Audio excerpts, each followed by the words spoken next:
আমাদের এক বোনের ছবি দেখাইতে যাচ্ছি, তার নাম হচ্ছে সামা তুবা। ছবিটার দিকে খেয়াল করেন, এর নাম হচ্ছে সামা তুবা। সে যখন এই ছবিটা তার মায়ের সামনে দেখছিল, ভাঙা আয়নায় দেখেন সে তার মুখ দেখছে, চুলগুলো উঠে গেছে। সে বলছিল, আম্মা আমি মরবো কবে? কেন তুমি মরবা কেন?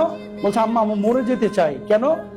সে এই নার্ভাস শকের কারণে ডাক্তাররা বলছে তার চুলগুলো সব উঠে যাচ্ছে। গাজার বাচ্চা এই সামা তুবা।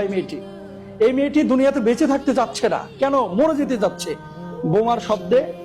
এই যে যেখানে সেখানে মানুষ মরা লাশ পড়ে থাকতে দেখছে, কারো বাবা নাই, কারো মা নাই, কারো বাচ্চা নাই, খাবার দাবার পাচ্ছে না, রুটি পাচ্ছে না। এই জন্য বলতেছে আমি জান্নাতে গিয়ে আল্লাহর কাছে রুটি খাবো। আল্লাহু আকবার বলি একবার। আল্লাহর কাছে জান্নাতে গিয়ে রুটি খাবে। আমাদের বাচ্চারা আইপ্যাড চাই, আমাদের বাচ্চারা গেমিং সফটওয়্যার চাই, আমাদের বাচ্চারা ল্যাপটপ চাই। এই বাচ্চারা ল্যাপটপ চাচ্ছে না বোন, এই বাচ্চারা চাচ্ছে একটা রুটি।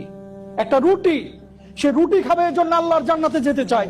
অবশ্যই মুসলিম বিশ্বকে দাঁড়াতে হবে আল্লাহর আদালতে, যদি আমরা তাদের জন্য কাজ না করি।